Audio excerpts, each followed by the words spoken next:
Um, all right, and we are live. Thank you all for being here today. I'm Vivek Ravichandran, and I am a doctoral student at the University of Maryland School of Public Health, and I will be the moderator for this session, which is entitled "The State of the Air Regional Report Back in the Mid-Atlantic Region." So it's only fitting that we are joined here today by Ms. Angela Marconi, Mr. Tad Aburn, as well as Ms. Kelly Crawford, who will be joining us relatively shortly. I'll start by introducing Ms. Marconi. Ms. Marconi is the director for the Air Quality Division at the Department of Natural Resources and Environmental Control in Delaware, also known as DENRAC. Prior to this, she has been responsible for all permitting, compliance, and enforcement throughout the state. I also wanted to introduce Mr. Tad Aburn, who is a director of the Air and Radiation Administration within the Maryland Department of the Environment, who has been responsible for similar efforts within the state of Maryland. And lastly, I wanted to introduce Ms. Kelly Crawford, who is the Associate Director of the DC Department of Energy and Environment, specifically the Air Quality Division. And she is a DC native with over 10 years of experience as an environmental engineer and emergency management professional. She's also been involved with air quality compliance, enforcement, and permanent processes. So, panelists, I'd love to have you tell us a little bit more about yourselves, the work you're currently involved with, and how you became involved with environmental justice. I know we only have two of you here today, but Kelly will be joining us shortly. So why don't we start with you, Ms. Marconi? Hi, thanks so much for having me. I'm excited to go through this information with everyone today.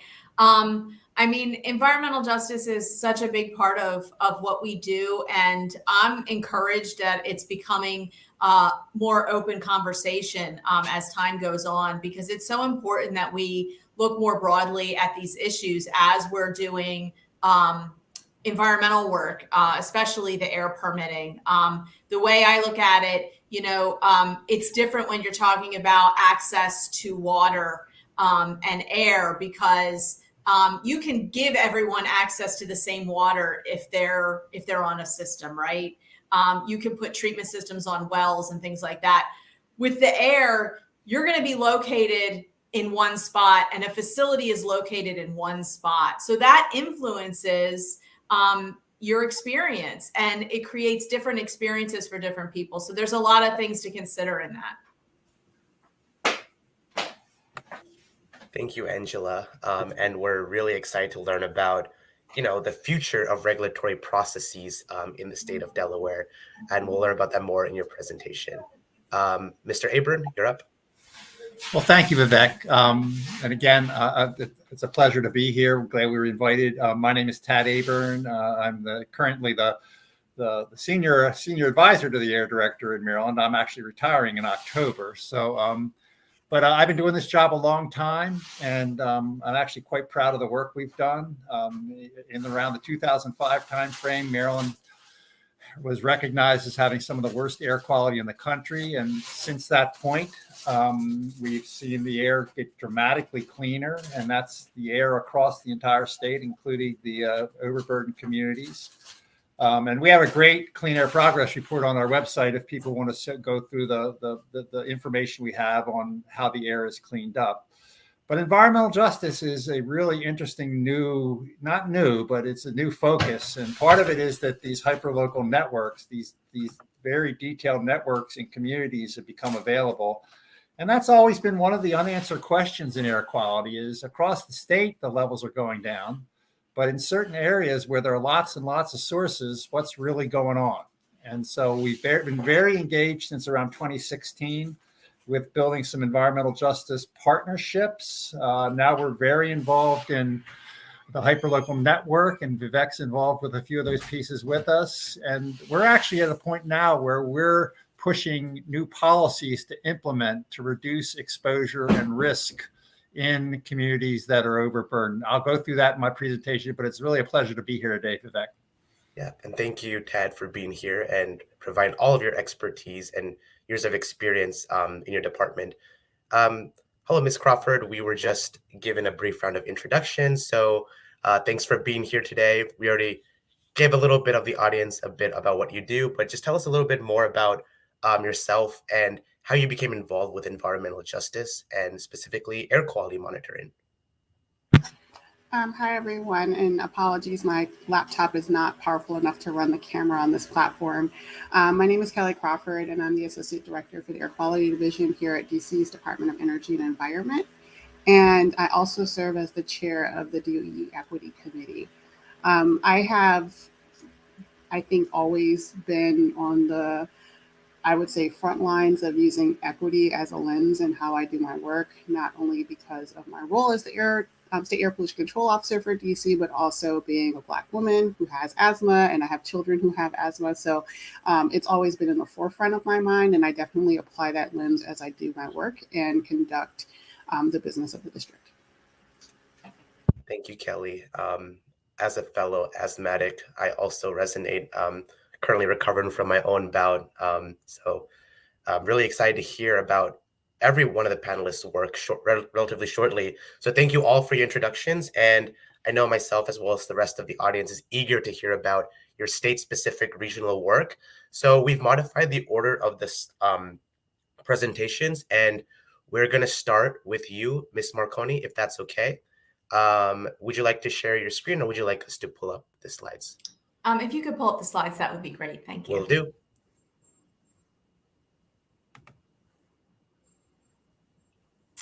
So hello, everybody. I'm just going to go through an update on different projects that we're working on in Delaware and where we stand in 2022 with the quality of the air. Next slide.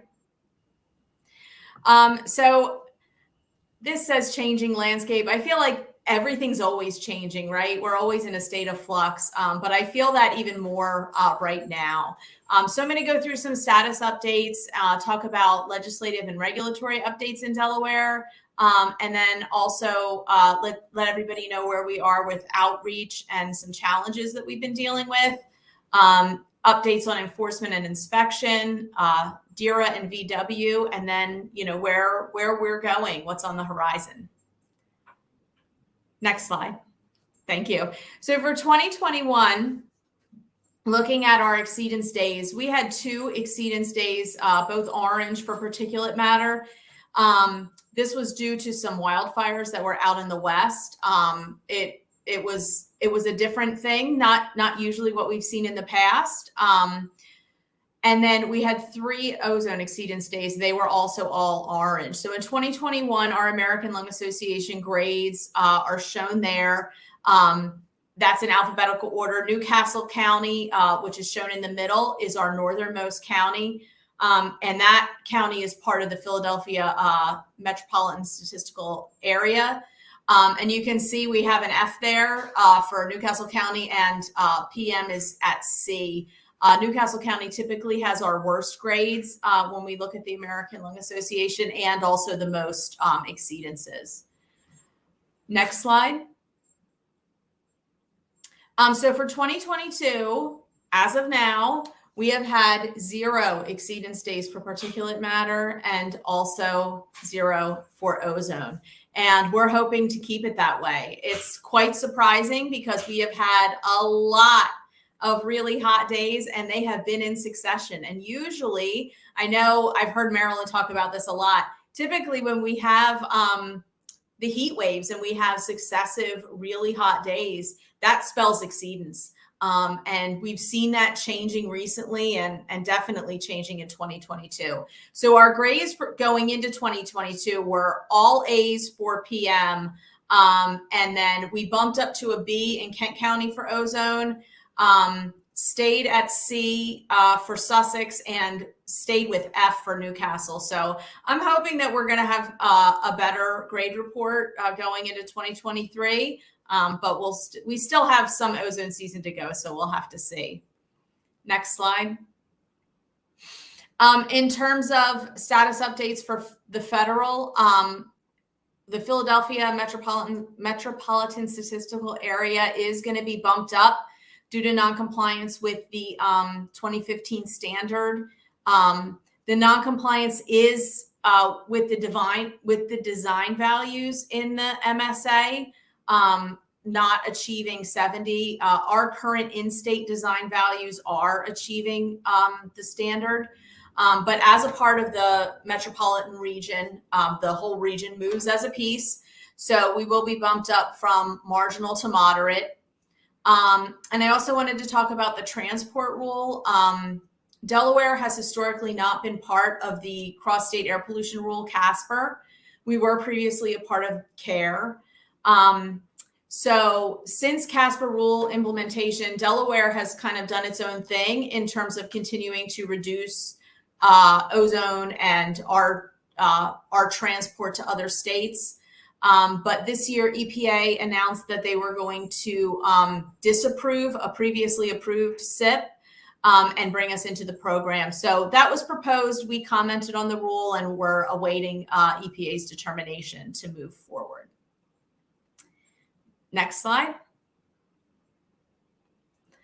In terms of legislative developments in Delaware, Delaware established its own Justice 40 committee, and that committee has been doing work throughout the state, meeting with stakeholders and recommending policies and path forward. So we've been involved in that. We did have a comprehensive greenhouse gas bill that was introduced in session this year. It didn't ultimately pass, but we're encouraged that it was introduced. And that goes likewise for the cumulative impacts bill that we saw in Delaware. The cumulative impacts bill had some similarities with what New Jersey has passed. And I think that just makes sense. You know, we were chatting before the session. Delaware's pretty small.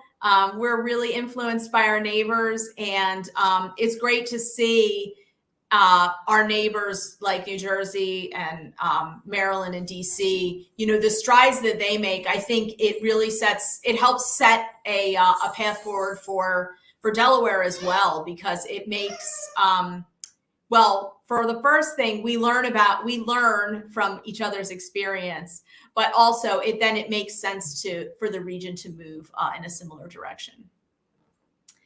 Next slide.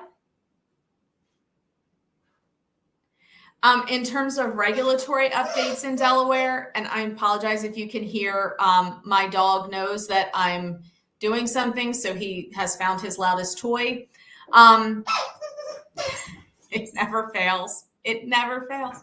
I apologize. We are working on updates to our DMV, our Division of Motor Vehicles vehicle inspection and maintenance requirements. And we're excited about that. And we're also moving forward with adopting Clean Car 2, looking into next year with the ZEV component. Delaware is a 177 state, but we did not previously adopt ZEV. So we are really looking forward to adding that in Delaware. Next slide. In terms of outreach progress, in the spring, we held a virtual ethylene oxide meeting to talk about ethylene oxide in the state of Delaware. And ethylene oxide has been a huge concern for some of our environmental justice communities for a couple of years. We've fielded questions and had meetings along the way, but this was an opportunity to really have the comprehensive conversation. So I have the short link to the website that has all the information. It is de.gov/ETO. A video of the meeting is posted there. But this meeting was really important to me. It was a partnership with our Delaware Division of Public Health, with EPA, and the facility participating as well. So we were able to present area-specific health data, thanks to public health, and updated risk modeling as of 2021, so that we could let people know what progress has been made, because EPA is doing a better job and they're putting a lot of effort into getting updated data out, but they're still a few years behind at this point. So it was really great to have EPA support us in that. Next slide. We applied for the competitive ARP grant to do some monitoring near CROTA and met extensively with members of the Route 9 corridor to design the project and discuss their requests and give them our feedback and see what would make sense in terms of creating a project that we would be able to execute well. So we're awaiting the results of the competitive grant and working right now on developing the bandwidth to execute the grant when hopefully we get the funding. We'll have to wait and see. Next slide. In terms of community concerns, we continue to hear that people are concerned about their health and the intersection of that with air pollution and air quality.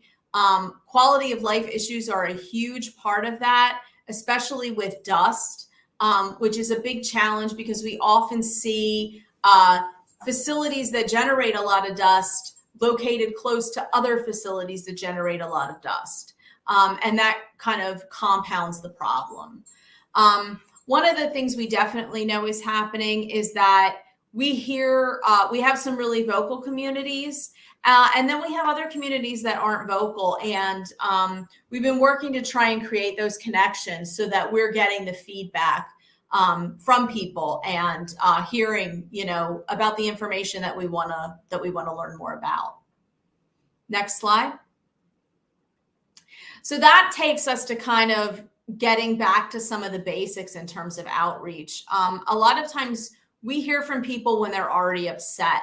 And I think I'm trying to work on proactive messaging to get people information so that they know how to contact DNREC or who to call if they have a question. So we've developed a permitting basics information sheet that's in English and Spanish. It is located on our website. We've also been doing outreach around the AQI, and I'm really excited. We're going to have some like YouTube ads and other print ads to get the word out and let people know how they can check the air quality, how they can get signed up. We have a listserv that will let people know if there are forecasted high days, so that we can develop an understanding when people are open and receptive to information, so that then maybe they will be more likely to come to us when they have a question or a concern. We're also developing some evergreen social media content. My public affairs people tell me that's what it's called, when we have the messages that can go out anytime about how to sign up for public notices and things like that. Just to keep it out and keep the information fresh. Where we've also been working with partners like Delaware has a community air monitoring network group, and working with the Clean Air Council to get purple air monitors out to people who would like to have them, because we want to make sure we're making those connections where there's interest. Next slide. We've made some changes as a result of COVID, and some of them were kind of forced on us, but they ended up being good opportunities to explore some new procedures. One of the most useful ones is doing area inspections. So when we have locations where there are a lot of sources that generate dust or problems with truck traffic, trucks going to facilities, because of course we're limited in terms of what we can do with mobile sources. We've been doing area inspections where we go out and do an inspection of 5 facilities at one time. We follow up promptly with them if we've observed anything problematic, and we've been escalating responses as needed to make sure that companies are following through. We've issued 2 notices of violation as a result of these inspections, but doing it in this way where we're looking at a bunch of facilities at once really cuts back on the "it wasn't me" report, which is something that we would get in the past. So it's been a good tool. Next slide. So this just shows an example of an area where we have a lot of facilities. I dropped the red triangles generally where we have facilities. And you can see it's quite dense. We did an extended local air monitoring study there a few years ago and found that there were problems with large particulate matter. So we continue to follow up, and the area inspections have been a great tool for that. We have some great projects coming with DERA and VW. The funding has been a great opportunity, and we're starting to see some really exciting new kinds of projects. A lot of bus electrification of equipment like forklifts, and clean garbage trucks. So we're excited to continue to mobilize that funding into communities because we know that the influence from mobile sources makes a big difference. Next slide. So on the horizon, we have a couple different outreach efforts that are in the work now, and we're looking forward to developing more local air monitoring projects. The biggest thing is just that we are learning as we go. Every time we make long-term plans and say, this is where we're going to end up, you know, when we listen to feedback, we have to stay flexible and respond to the feedback that we're actually getting. So that's what we continue to do. And I look forward to continuing to learn and make progress as we go. And I think that's my last slide. I think I have a thank you slide after this. That's it.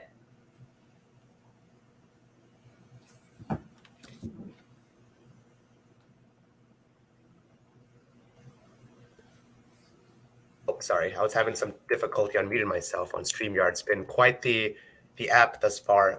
We don't have any questions from the chat, but folks who are viewing this on YouTube, feel free to ask away on the chat. So we'll give it about 30 seconds to see if folks populate that. If not, we'll move on to Tad. So okay. Great. Thank you, Vivek. And I'd like, if you all can put my slides up, I'll let you run the slides as well, if that's okay. Wonderful. Will do. So by way of introduction, my name is Tad Aburn. I've been the air director in Maryland for about 30 years. I am actually moving towards retirement, so I'm sort of helping a new air director get his feet on the ground.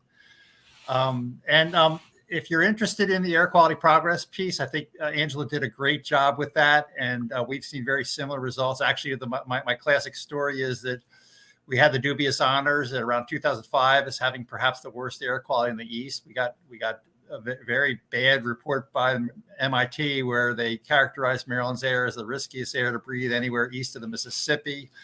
And in 2008, EPA designated the Baltimore area as having the worst ozone anywhere outside of California and Texas. And the good news, all that has changed. Maryland is currently meeting every federal health standard except ozone. And we're so close on ozone that it wouldn't surprise me. Angela mentioned that this has been a very interesting year because the weather's been hot, but the ozone has been low. So if you ever want to talk about why, I can go through that. But anyway, I'm going to focus on the newest piece we're working on, our environmental justice activities. I find this really interesting and compelling stuff. And it really gets at sort of one of the basic questions. I talk about progress, but one of the big questions is, well, what's going on between your monitors? What about the communities that have lots and lots of sources? What's their air quality like? Are they overburdened? And so this is really a high priority in Maryland. And so I'm going to focus on our environmental justice activities. So next slide, please.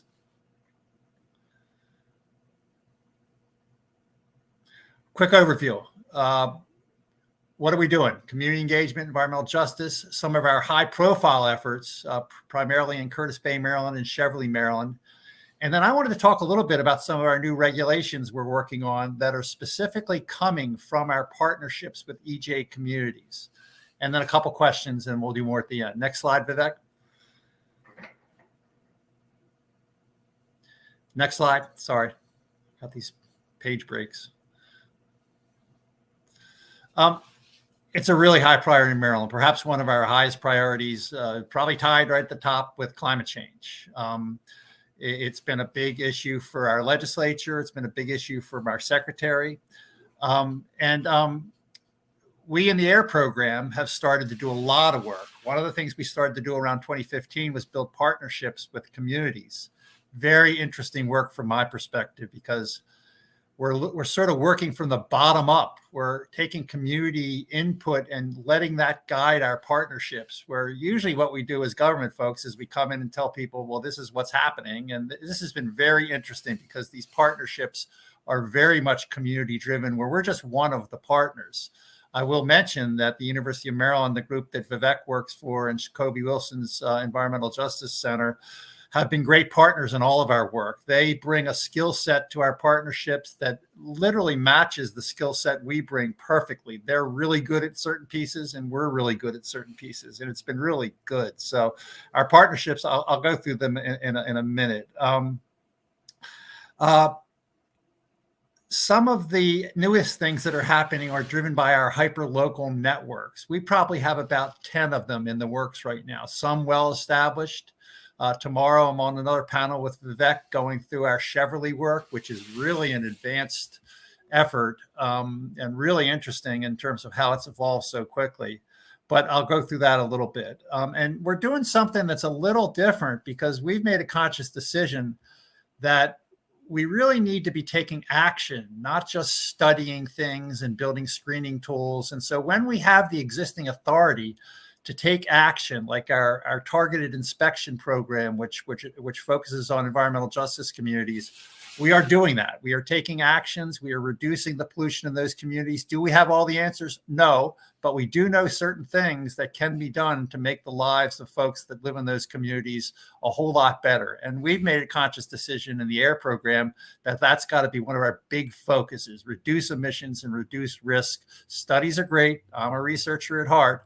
But we made that conscious decision that action is behind what we're going to do. And that is one of the strengths we bring to the process. Next slide, please.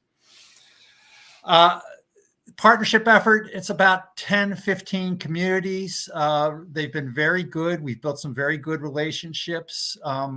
Again, we've built them starting off with community leaders and letting them drive the train. We don't drive the train. We actually have really some real positive community-driven actions, several really important diesel cleanup efforts that came out of ideas that the community brought to the table. We did help them with all the funding.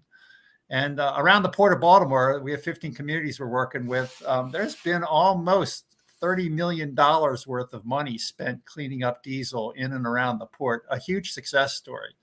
And we do meetings, and the folks from the communities are really positive about the partnerships we've built. There's always more to do, but it's been very good. Next slide, please. Next slide, please. Two of our more enhanced efforts on environmental justice partnerships are Chevrolet and Curtis Bay.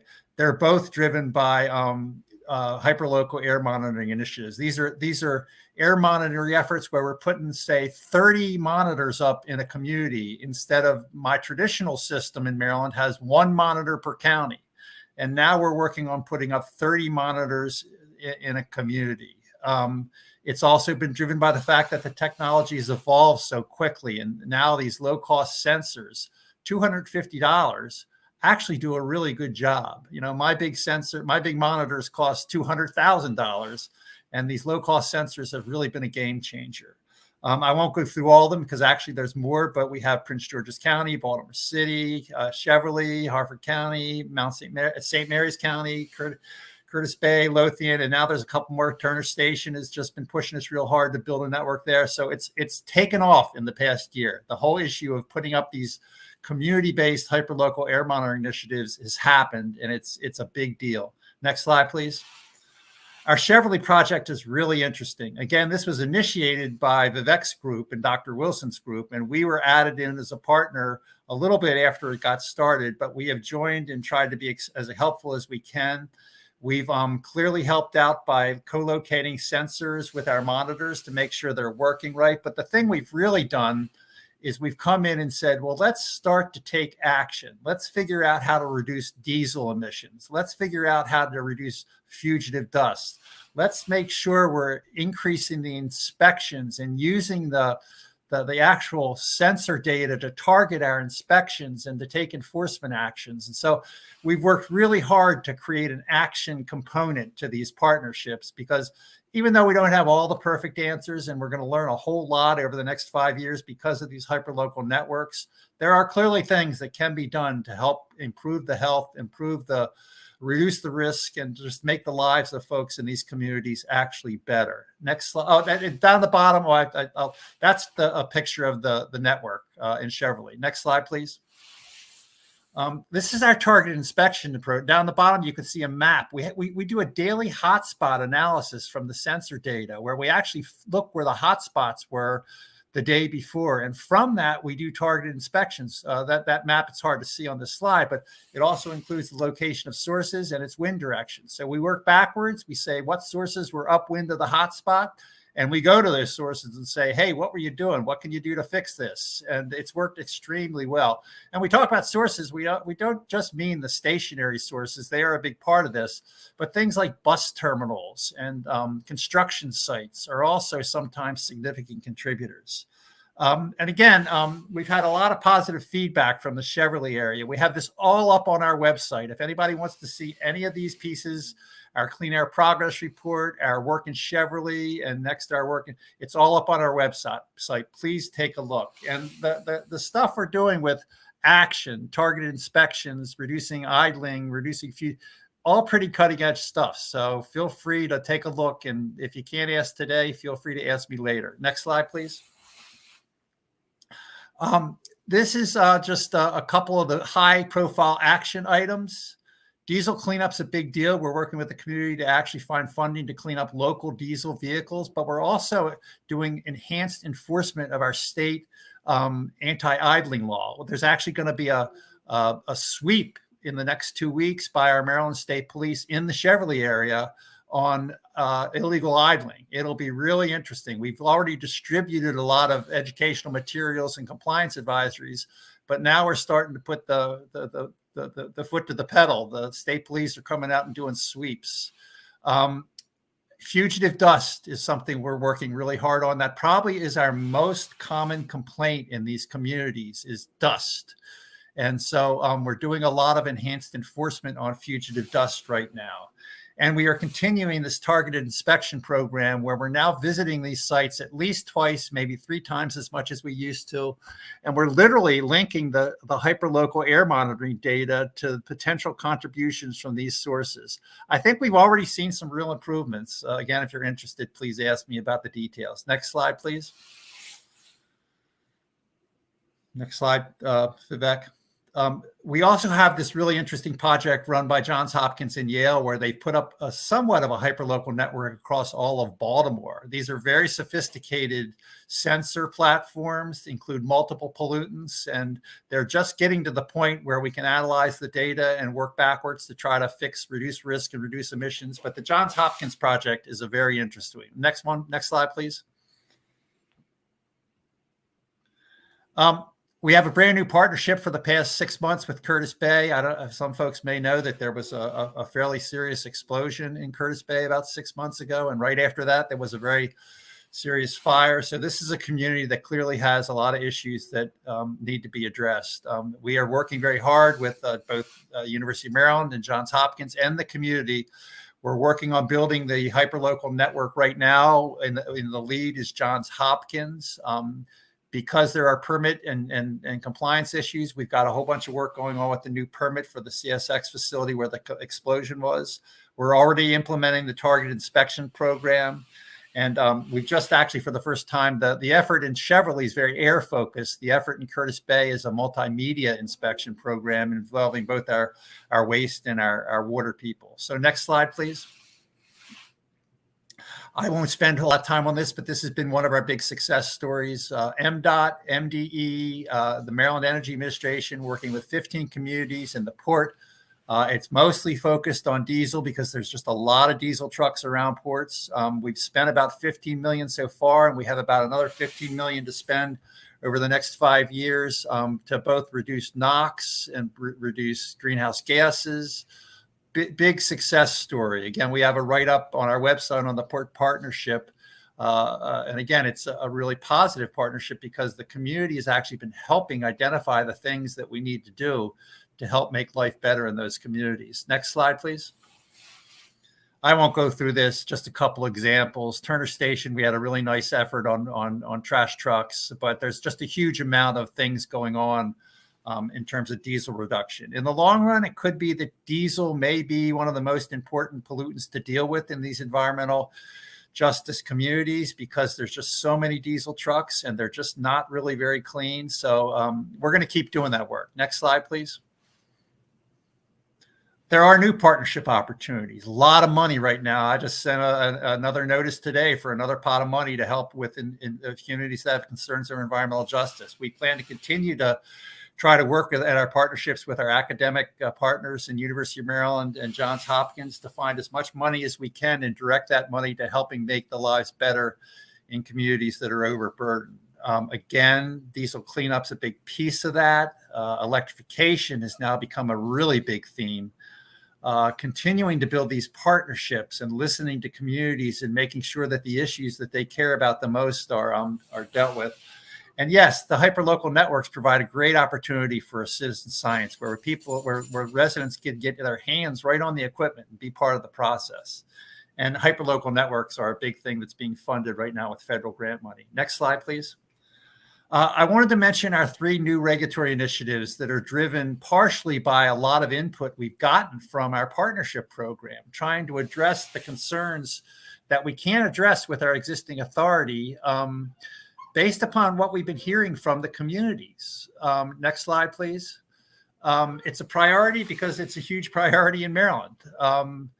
We do have a lot of authority to do this, but there are improvements that we need to our authority, and we can adopt new regs to fix some of the issues that we have working. In simple terms, our 3 regulatory initiatives that we're just getting started are one on transparency, and that comes directly from residents' complaints that they literally cannot understand our permits. And to be honest with you, I went back and looked at them, and they are almost impossible to understand. You have to be an engineer to really figure out what the heck is required in that permit. And so I'll talk about what we're doing in a minute, but we're also starting to deal with the issue of cumulative exposures. This is probably another huge issue in communities, which is multiple pollutants being exposed, people being exposed to multiple pollutants. And then finally, fugitive dust. We're going to enhance our fugitive dust regulations. Again, coming directly from community comments. Next slide, please. And I'm going to go through these real fast because I'm running out of time. Transparency requirements are going to be real simple. They're basically going to be use plain English, explain very clearly what you have to comply with, explain very clearly what the data is you collect to show you're in constant compliance, and then make that information available to the public. I'm going to skip the next couple slides because I'm running out of time. But if you want more on the transparency regulations, feel free to ask or feel free to look on our website. Next slide, please. I got a couple details and I got to end here. Next slide, please. Community engagement plans are something that's going to be part of that process. We're going to be mandating that companies routinely meet with communities. Not something we do right now. Next slide, please. Next slide. We are going to be amending our air toxics regulations to look at multiple pollutants at once. We are going to be working with the academic community on how to do that. We are going to be identifying certain areas as overburdened communities and requiring all the sources in those overburdened communities to have continuous improvement plans so that over time emissions get lower and lower and lower and risk is decreased more and more and more. Skip over to my last slide on fugitive dust regulations if we can. Sorry, I ran out of time. Next slide, please. Next slide, please. Next slide, please. Next slide, please. Sorry, next slide, please. Next slide. So fugitive dust, probably the number 1 complaint. Right now, our fugitive dust is very general. People are expected to take reasonable precautions to reduce fugitive dust. We're going to have a much more sophisticated reg based on some regs other folks have adopted where individual categories with specific requirements are required. It will be a huge improvement. And I think it's something very consistent with responding to the concerns of environmental justice communities. And I think next slide, and I'm going to be wrapping up.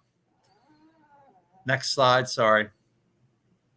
Well, I'll just wrap up. That's it. I probably covered a little more than I should have, but we have a lot going on in Maryland on environmental justice. I'll be happy to take questions. And again, if you need to contact me offline, feel free. A lot of the stuff I've mentioned is up on my website. So thank you all. Sorry I went a little over. Thanks, Tad. Very informative presentation. And as a Marylander and someone who's part of Dr. Jacoby Wilson's lab, very familiarized with these efforts. Based on that, we do have a couple questions specific to you, and I'll start with one. So there's great coverage in Cheverly and Curtis Bay. When can folks be able to access, and where can they access the data? Okay, so the Cheverly data is available both through a community website as well as the Purple Air website. And I will try to, if you drop a note in the chat, I'll probably try to get back and give this direct. But the beautiful piece about Cheverly is that they've invested in technology that already has a communication system. It already has a QAC. The Purple Air network is a very good network. It has some limits. It only looks at fine particulate. It doesn't look at other pollutants, but it's a very high. We're also working on a system to do the same thing with the Curtis Bay data. And so we're going to be making that available. There are already pieces on our website where we tell people where we're doing our enhanced inspections and what the follow-up was, so people can track the enforcement activities. And we're working on the same thing in other areas. I mean, what I would say to communities, if you are interested in building a hyperlocal network in your community, come talk to us or come talk to Vivek. I mean, we are struggling a little bit keeping up with the demand. Right now, the demand for the networks is probably, above and beyond what we currently have staff to support. And that includes us and Vivek's group. But we are working on it. And I think that particularly with some of the expertise and the funding Dr. Wilson has, there are real opportunities. So please, if you're interested, let us know. Next question, Vivek. Yep. And do you have your email on any of these slides, Tad? I don't think I do, but I will. Let me put it in the chat when I'm done. And while you're doing that, I'll go to the next question. This is for you, Tad. Does ARA monitor indoor pollutants at all? Because these would not be detected by these outdoor air monitors. That's a great question. We do not do that. I do think that a couple of our projects have started to look at the issue of what's going indoors compared to what's going outdoors. But I do think that's a really, really great question. We do have some programs that focus on indoor air pollution like radon. But that's an area that I think there's a lot of room for improvement right now, because some of the sensors can work just as well indoors as they can outdoors. And for some pollutants, the exposures indoors may be higher than outdoors, vice versa for other pollutants. But for a pollutant like formaldehyde, which is it's a great question. It's probably an area that there's a lot of need to try to work harder and do better in. And just circling back really quickly to the first question about accessibility of the data, you mentioned you have the Cheverly data summary documents available on your website, and that's at mde.gov, correct? Yes, we do have some really good summaries of the Cheverly data, and not real time. One of the beauties is the Purple Air data is you can figure out what happened the day before. So yeah, we have summaries up on our Cheverly webpage of the data. It's very interesting what we're finding. We definitely can link higher exposures with enforcement actions. It's been a really, really valuable. It was a pilot for us. We were learning as much as everybody else was. And to be honest with you, one of the really interesting things is we've probably learned more from our community partnerships than the community partners have learned from us. So it's been a really great experience. Yep, that bi-directional flow of knowledge and expertise is important for community engagement. So I agree with that. Thank you. I think that's all from the chat right now. We do have one question at the end that we're going to save for the Q&A. But for now, thanks, Tad, and we'll move on to you, Ms. Crawford. So would you like us to share your slides? Absolutely, yes. Thank Okay, you. wonderful. Hi, good afternoon, everyone, and happy Friday. My name is Kelly Crawford, and I am the Air Director for Washington, D.C. I'm going to talk to y'all about some of the environmental justice focused things that we've been working on here in the district and kind of walk you through some of our high profile projects and leave plenty of time for questions. All right, next slide. So in the district, our framework is a little bit different because we have some outside regulatory influences. One of the things that one of the things I like to share about is the REACH Act. So district-wide, the REACH Act established the Office of Racial Equity in 2021, and that's led by the district's first Chief Equity Officer, Dr. Amber Hewitt, who will be participating in the symposium tomorrow. And what that act did is it created a new racial equity impact assessment for council legislation, provides for training for all DC government employees on racial equity, created a racial equity tool to ensure that the district government is accountable, and established a commission to advance racial equity into the future. So right now, the district is working hard to finalize our racial equity action plan, which is due to the mayor and the council by October. So we're currently just wrapping up public engagement around that racial equity action plan. As part of that, the Racial Equity Impact Assessment, or REIA, it's a systemic examination of how different racial and ethnic groups are affected by proposed actions or legislation or decisions. And so REIAs are used to minimize unanticipated adverse consequences in a variety of contexts, including analysis of proposed policies, institutional practices, programs, budgetary decisions. So DOEE is, let's say, one step ahead, as we have already piloted our REIA process across the agency. And so within DOEE, we actually have been leading with this racial equity impact assessment. And as part of that, environmental justice does come into play. And so you'll see that the district government is taking a little bit different approach where we are starting with the racial equity impacts, and that is giving way to environmental justice. And now, because of the REACH Act, environmental justice is thankfully making its way into discussions across leadership within the agency and the broader government. So I'm going to focus on air quality, but there's much more happening at higher levels, and DOEE is on the forefront of that work. And so if you'll go to the next slide, I'm going to go through all of the ways that Air Quality Division is addressing environmental justice and racial equity. Okay, sorry, I can't see the slides. This is leading with EJ and grants. Grants, yes.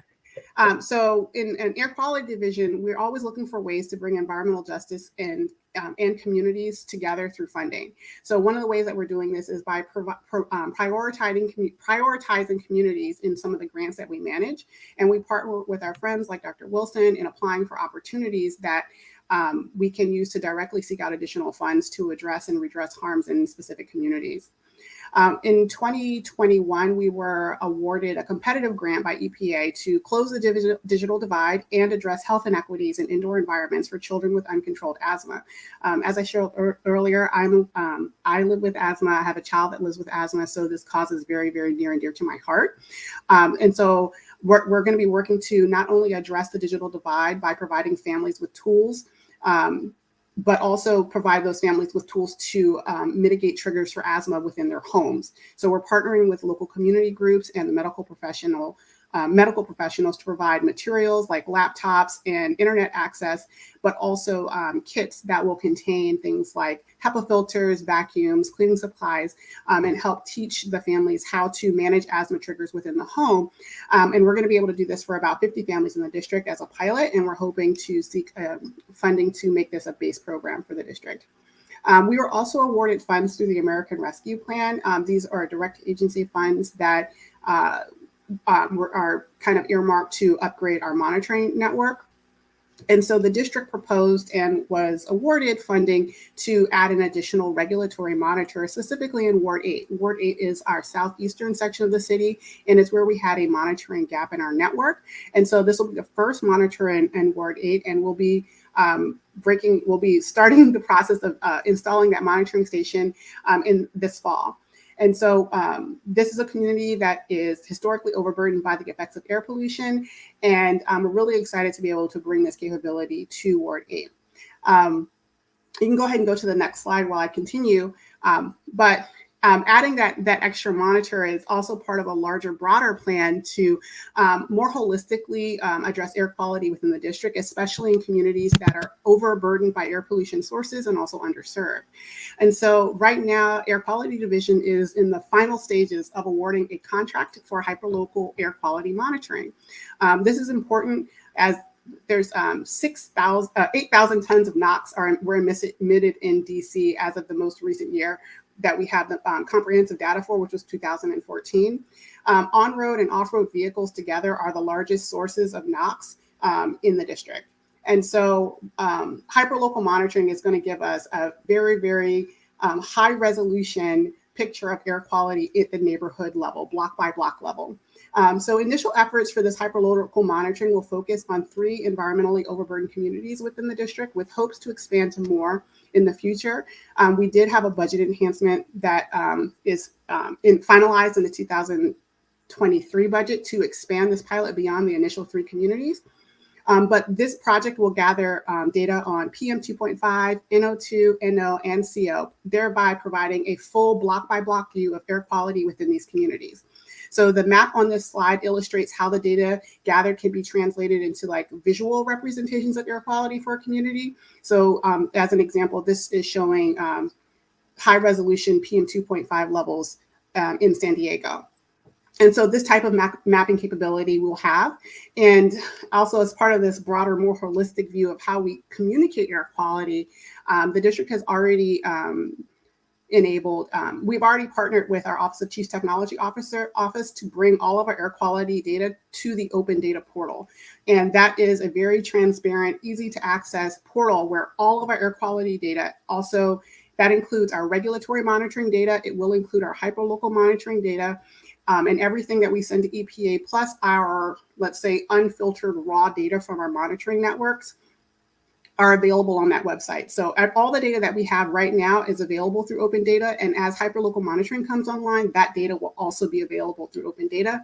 And we're really excited about some of the tools that we're going to be able to build off that data, but also have it open to the public so that it's easily accessible and usable and readily available for the community. Next slide. Another project that we're really proud of is our locomotor, the locomotive switcher project.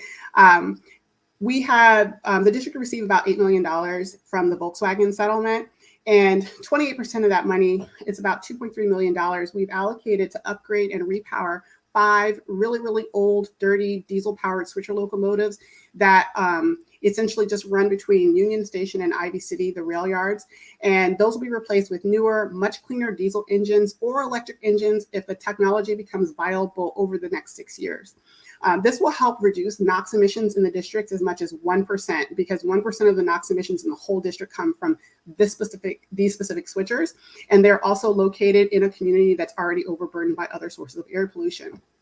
And so the switcher engines are the little rail cars that kind of assemble trains in the trail yard, and they move, all of their emissions are like localized to that community. They don't leave the district. They don't leave the immediate area. And they operate about 8,000 hours a year under high load conditions. They're all diesel powered. They are all old. And I think some of them are like over 50 years old. So the switcher locomotives operate solely in these rail yards that run between Ivy City and Union Station, which are in wards 5 and 6 respectively. And it creates a local hotspot for NOx and other pollutant emissions. So this investment is a very cost-effective way to reduce NOx emissions over the entire district, but really proud that this will significantly reduce emissions specifically in Ivy City. You can go to the next slide. So we're also in the very, very early stages of developing draft language and working on internal approvals for a proposed environmental justice regulation. This regulation will address environmental justice and public health inequities in vulnerable communities when reviewing air quality permit applications and enforcing existing air quality regulations. During the first phase, DOE held 5 targeted listening sessions, would help us determine the scope of this potential regulation, as well as how to best engage the public. So through these sessions, we gathered information from both technical experts and community advocates to better understand how this regulation could best serve the needs of district residents, and have been using this information to draft the regulation. Once this draft is complete, we'll be meaningfully re-engaging with the community, paying close attention to communities who have been disproportionately affected by air pollution and overburden. And we'll partner with the community and provide a community grant to collect feedback on the draft so that this regulation will relieve burdens and inequity for vulnerable communities in the district. And this is just a different regulatory approach where it's community focused and community centered and community led and driven. And we, the district, are serving as the technical experts to deliver the needs of our residents. Next slide. Our Clearing the Air workshop series is another way that we're kind of taking this current focus on engaging with our communities, building trust, and giving community members the tools that they need to understand how the government operates and how we use air quality and data to protect public health. So we started these Clearing the Air workshops in April of 2021. They're held about monthly, and they're attended by a wide variety of participants from the community, technical experts, advocates, and residents. And anyone essentially who has questions about how the district's air and how to engage with us on issues within their communities. So our very first one was specifically about the permit process, and it went over things like what is an air quality permit? What do they do? How do I comment on them? How do I find out what kind of sources are in my community? So we provide all that information. Also, they're recorded, and we put those up on the website. So we have all that information that's publicly accessible and readily available to the from the community. And the feedback on this program has been very positive. We're also doing some in-person events. So for example, DOEE will be tabling at the Black Love Festival at the Kennedy Center in September. I invite y'all to come stop by our booth there, where we'll be having some activities to help engage with folks about questions about environmental justice specifically. And I'm really looking forward to getting to have more in-person hands-on events where we'll do things like demonstrate low-cost sensors, talk more about how our air quality monitoring network is run and operates, and also talk about how our rules and regulations help protect their health. So we keep all of that information on our website. It's publicly available. You see the link there, and I can also drop it in the chat. That being said, that is all that I had prepared for today, and I just really wanted to make sure we left a lot of time for questions. You can go to my next slide. It's my thank you. Thank you, Ms. Crawford. And I'm looking at the chat right now. I don't see any, excuse me, immediate questions, but there was, is that one? Yep, there are no questions, but there was a question for all speakers, so we can start off with that, and I'll just show that on the screen. And this question relates to, there are a bunch of emerging contaminants in water, such as PFAS, bisphenol A, and others. What are some of the emerging contaminants in the air and that we should be concerned about?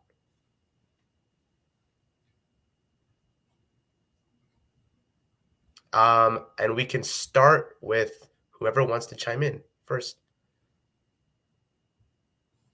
Well, this is Tad Aburn from Maryland. I'd be happy to get that conversation going. I do think that that there are some pollutants in the air that are not traditionally the pollutants we focus on that will be priorities as we do more work on communities that are overburdened.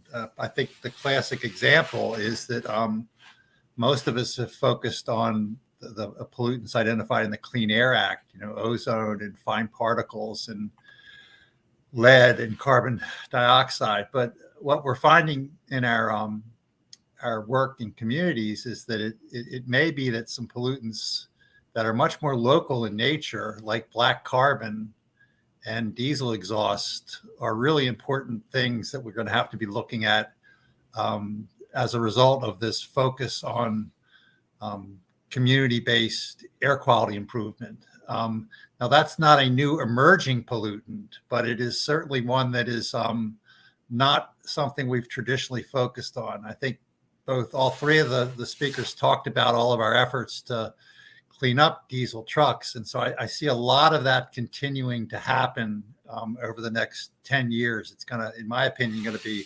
a huge new area of focus. Thanks, Tad. Angela or Kelly, did you want to chime in? And then there was a question specifically for you, Kelly, about DC Metro, but I'll let Angela chime in first. Yeah, I was just going to say, Delaware's been doing a lot of work on ethylene oxide, and that is a big topic of conversation with EPA and a lot of the states. What happened with ethylene oxide has been around for many years. And pretty recently, I think in the end of 2016, EPA increased the unit risk estimate, which what does that mean? It means they decided that ethylene oxide was more toxic than they had previously thought. So that's really changed the way that we've looked at the chemical and reacted to it. And that process has been going, and it will continue to go. It takes longer, I think, than everybody wants to update federal rules, but EPA is working on that, and the states have been working in response to that as well.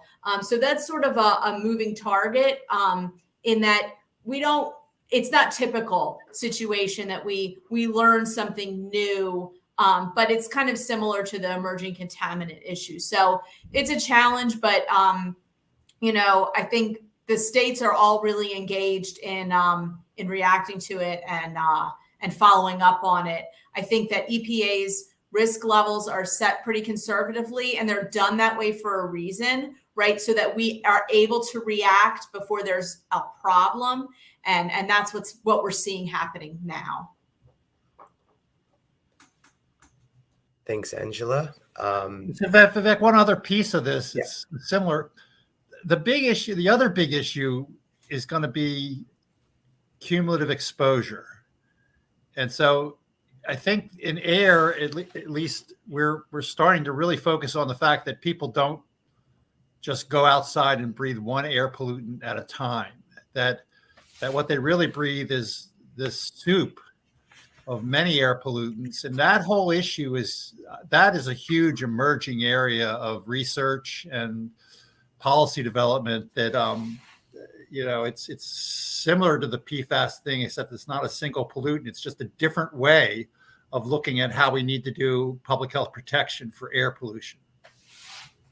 Thanks, Tad. You bring up a great point, and I'll get to this question after we let Kelly address the question for DC, which pertains to, New Jersey's 2020 cumulative impacts bill and how we as Mid-Atlantic states and regions can integrate that and address cumulative impacts in policymaking. But before we get to that loaded question, I wanted to let Kelly chime in on her input on emerging air pollutants, as well as a question about whether DC Metro will go electric. So I'll leave that to you, Kelly.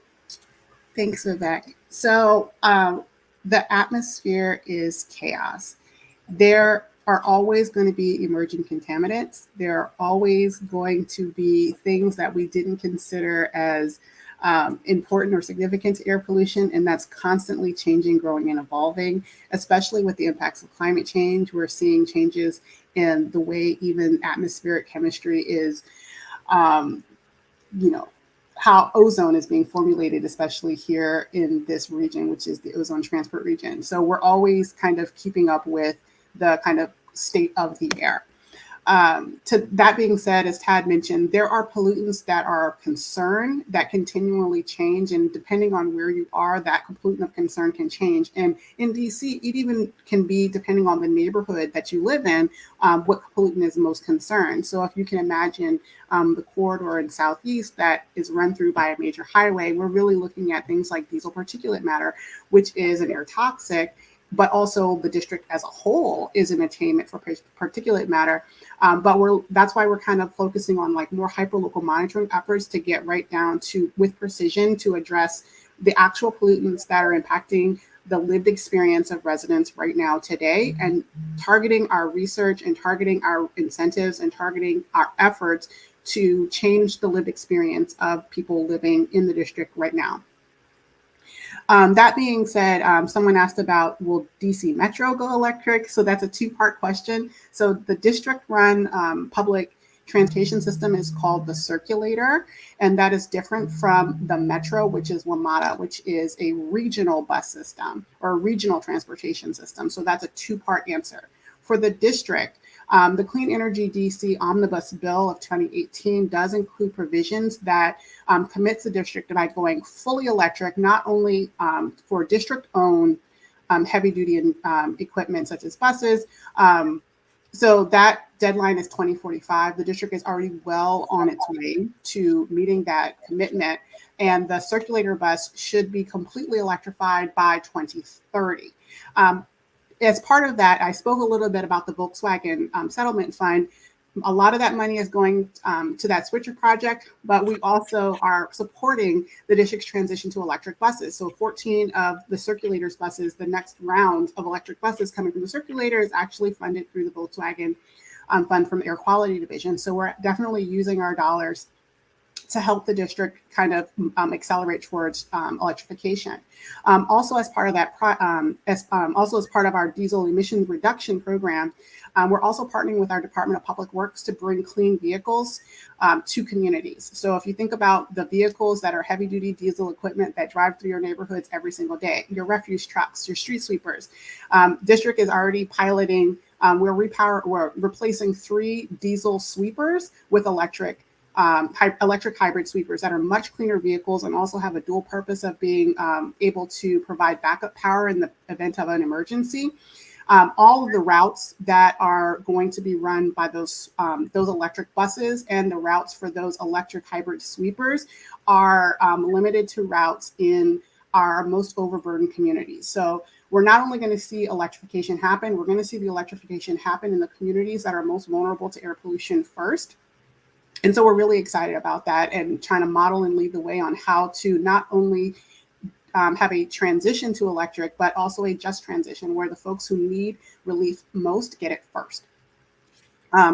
So on the WMATA side, WMATA is a regional organization. The district is not in control of it in any way, shape, or form, although WMATA has proposed or put forward their plan of how they plan on achieving electrification, which is, I think, publicly available now or still in the works, but I really can't speak to that. But I know that they are in the process of developing their plans of how they're going to transition that fleet to electric.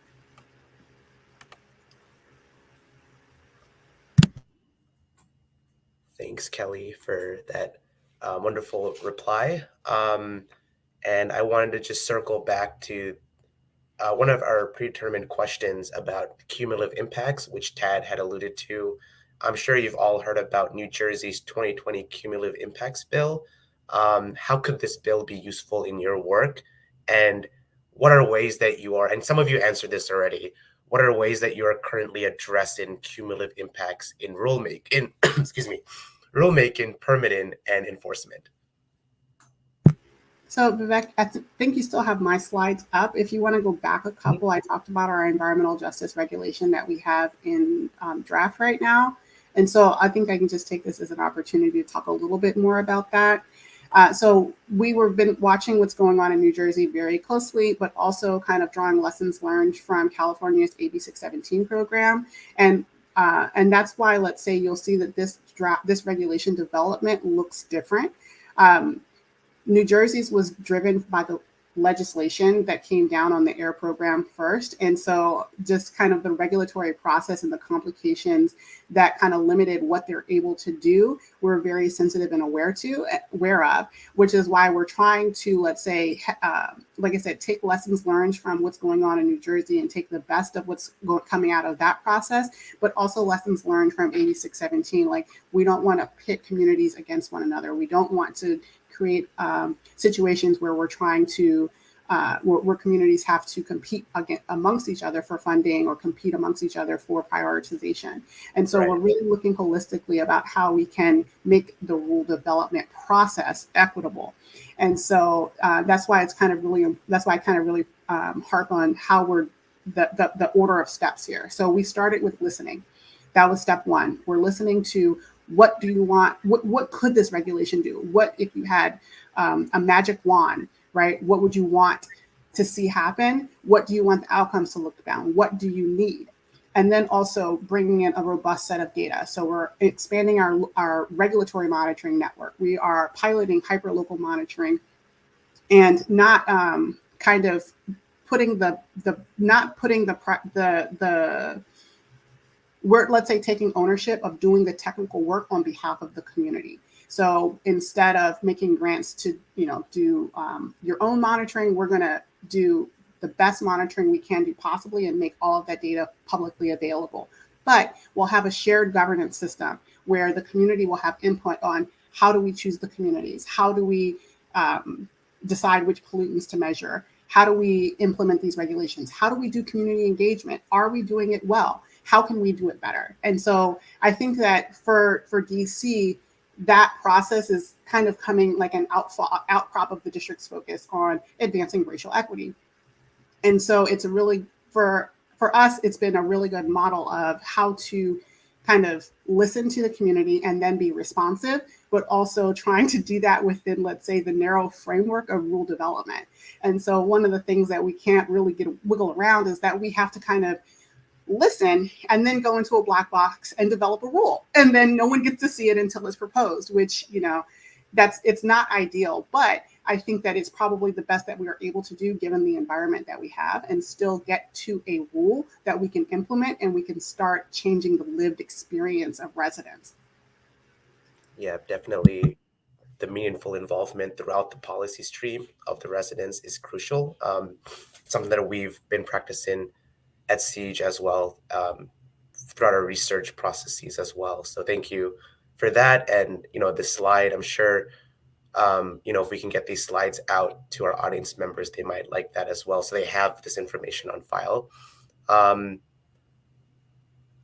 Tad or Angela, do you have anything to add to that? I'll add just a little bit, Vivek. And Kelly and I, and all three of us are very good friends. We do a lot of work, but I do like to take pot shots at people sometimes. And so I'll take a pot shot at my counterpart in New Jersey. Their law and their new program is very good. Don't get me wrong. But personal opinion is it's really only one small piece of the process on cumulative exposure. New sources, new permits, they're a lightning rod because there are usually public processes around the new permits and people get all excited about them. But based upon our work, our research, and based upon our 30 years of walking the streets in Curtis Bay, the problem is a lot of existing sources that are there. And it's sometimes the clear-cut existing sources like an incinerator, but it can also be the not so clearly cut sources like areas where diesel trucks happen to be delivering a lot of things. And so to me, if you really want to go after cumulative exposure, you really have to go after the existing sources, probably as much or harder than the new sources. I've joked with Jacoby that the new sources sometimes are really the cleanest sources. They're new, they're fancy, they are our opportunity to require the very, very best pollution controls. They generally hire folks that are, from local communities. And so making sure that they have on the very best controls, absolutely. But I would rather have a brand new spanking clean new source and get rid of an old dirty source if we could figure out how to do that. So, and the amendment I talked about in terms of our air toxics regulation, where we're going to be asking for existing companies to come up with continuous emission improvement plans, where over time they move their emissions from where they are to a goal of zero, is really the kind of thing I think we need to be looking at in terms of policies to deal with cumulative impacts.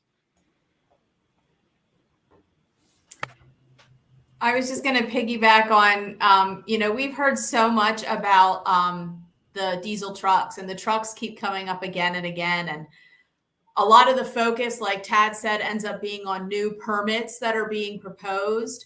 But when you look at the cumulative impact, a lot of times you have to look outside of just the facilities that are operating, right? And you look at the truck traffic and the impacts that those kinds of things are having as well. It's not always easy to address it. And DERA and the VW money has been a good opportunity to make changes to those things that, you know, don't require air permits, but still have a big influence on people's lived experiences. So I think that we continue to look at things with a broader lens. And it doesn't always end up being a regulatory issue. You know, the participation in the DERA program is voluntary, and we certainly solicit participation. We reach out and make sure that people know that it's an opportunity that's there, but it's an opportunity that's beneficial to businesses, and the result is beneficial to the communities as well. So I think broadening the lens at what we're looking at is a really important part of looking at cumulative impacts.